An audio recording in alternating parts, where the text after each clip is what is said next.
Welcome to Samba Samba. Enjoy the video. You're starting straight away. Keep the iPhone powered or plugged in and use an Apple-certified Lightning cable.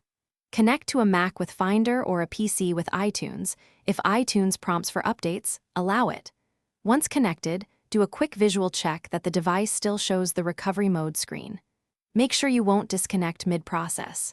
If Finder or iTunes recognizes the iPhone, don't click Restore yet. Instead, prepare to apply the correct exit sequence. Now perform the hardware button sequence to force an exit. Press and release volume up, then press and release volume down, then press and hold the side button.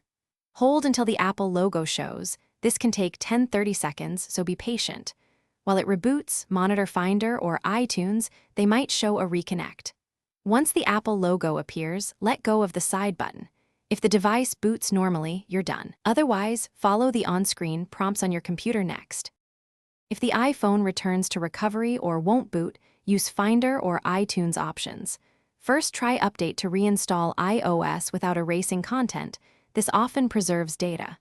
If Update fails repeatedly, select Restore. Note this erases the device, but usually resolves persistent software corruption. Make sure the Mac/PC stays connected and do not interrupt.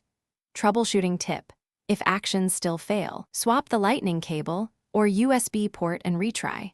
Or contact Apple support for advanced diagnostics to avoid repeated data loss. Thanks for watching. Consider subscribing if we helped you.